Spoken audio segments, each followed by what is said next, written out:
what's going on, everybody? Welcome to another exciting episode of Meet the. I'm your host, Troy Rawlings, and today we have the lovely, vivacious, beautiful. I don't know how old she is, because I swear she's been around forever, but she still looks like she a baby, a beautiful baby. Oh, sorry. Actress, vocalist, voiceover artist, writer, entrepreneur, model, and water walker. You gotta tell us about that. The one and only Miss Brely Evans. How are you, girl? Cue the claps. Cue the. I am amazing. I am amazing. Oh, you guys, sit down. It's okay.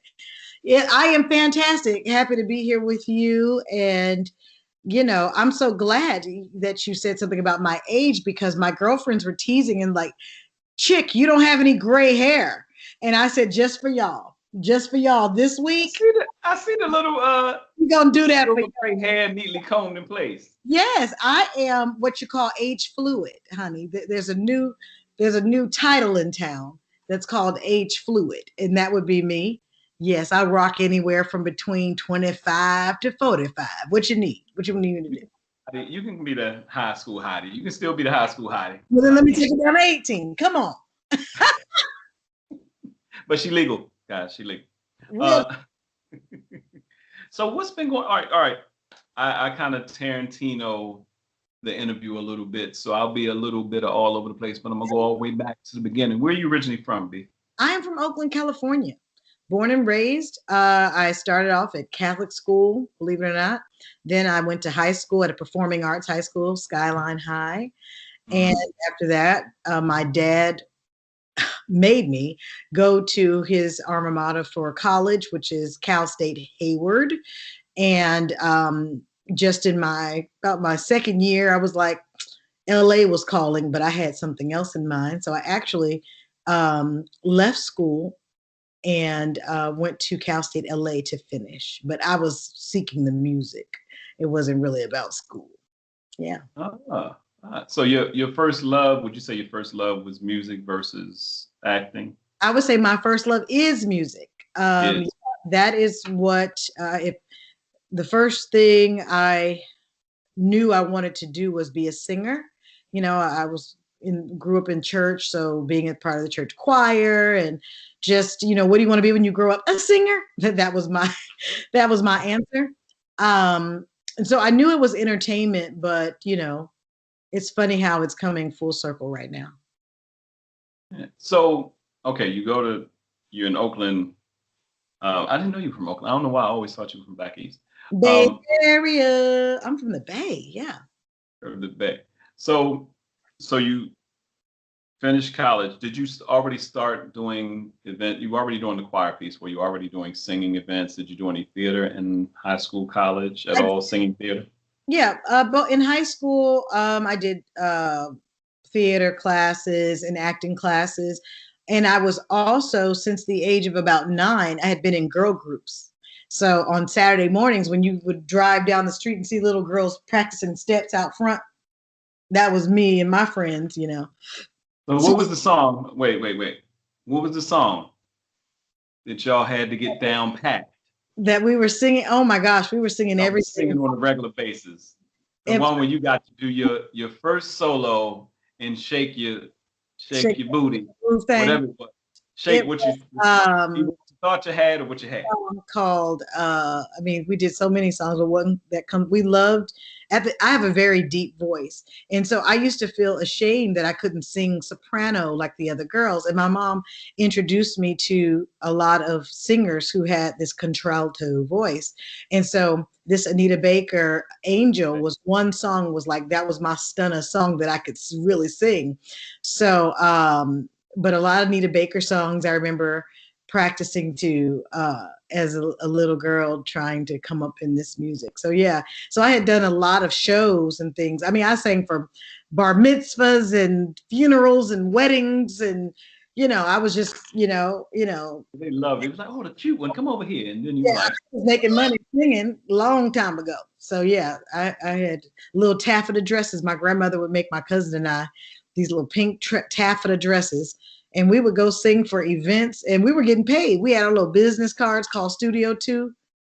It was not a game. We had rehearsal. It was not dance class. It was on. Yeah. So, so when did the acting bug roll up on you and was like, ow?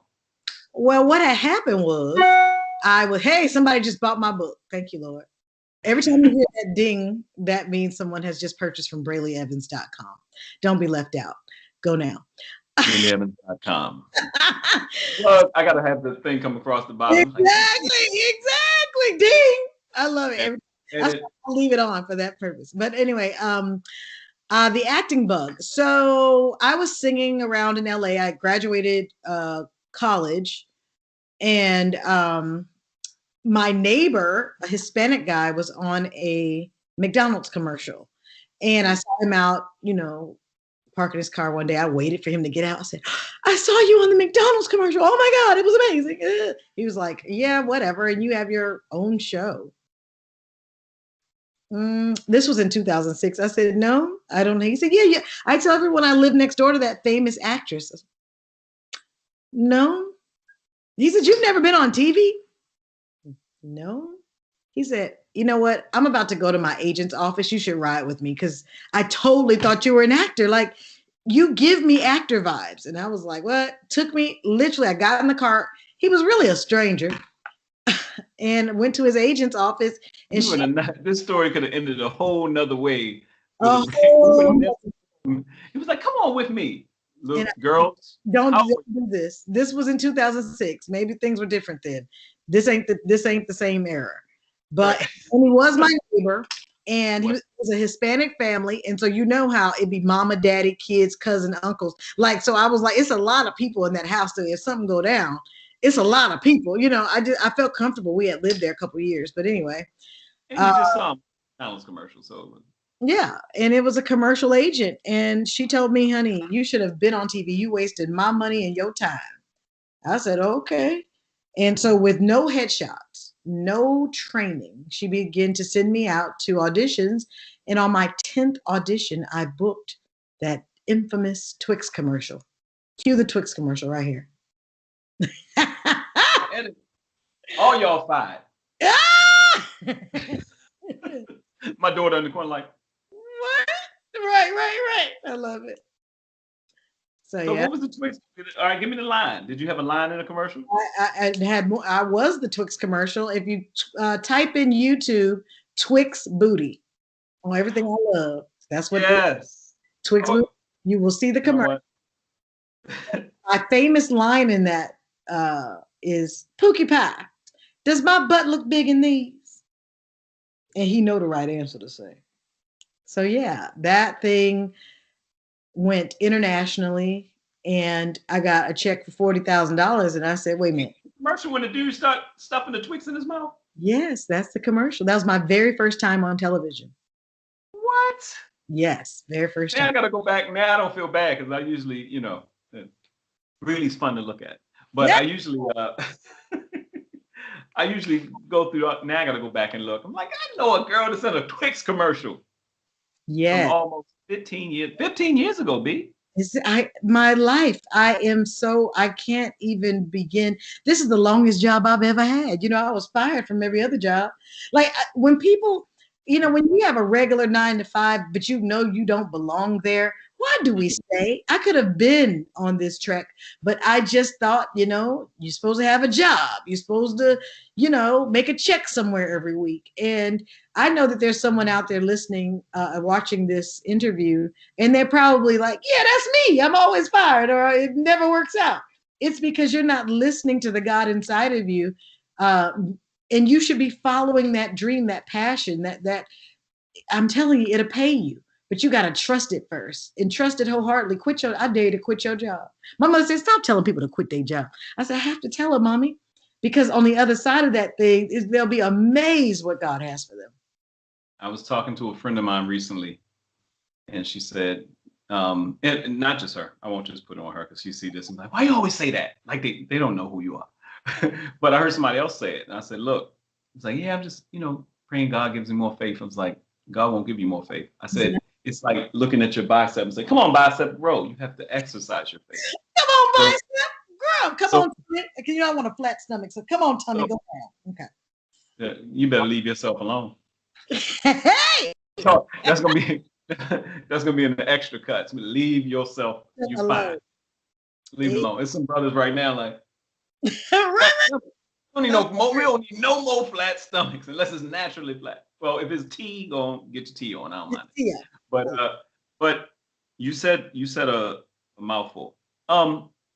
Your book. Mention your book, the ABCs. Yeah. So I never set out to be, just like I never set out to be an actress because I always wanted to do music.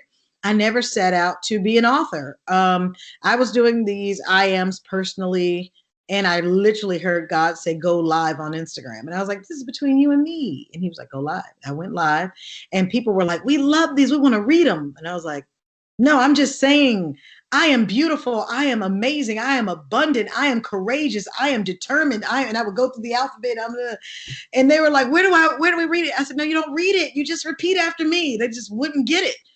And they were like, so one day, and I wish I could remember her name, but a fan emailed me all the I ams I had said on my lives and said, here's your book. Like, I just typed up everything I was like, God, It chills.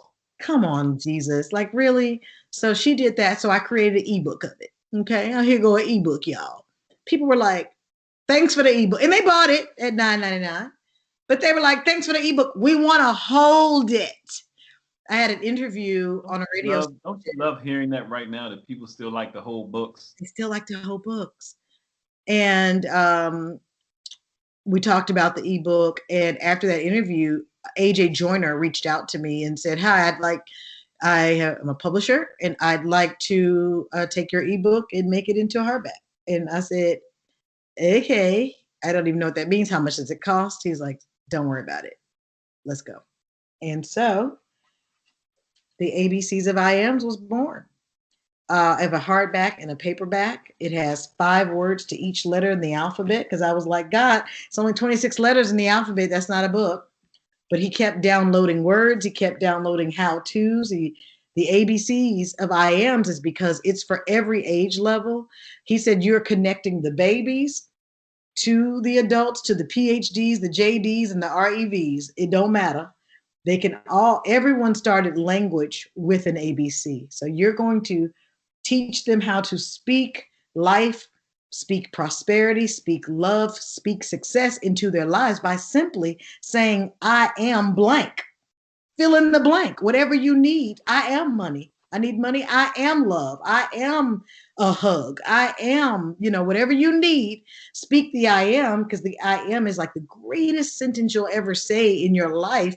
And it's been shaping our lives every day. And we say it so frivolously. I'm sick. I don't feel good. You say these I'ms and I ams without even thinking, not realizing that the universe only hears what you say, and it doesn't know slang. It ain't set up that way. So when people tell you you're killing it, I'm like, no, because see, that's what the enemy does: kills, steals, and destroys. I actually give life.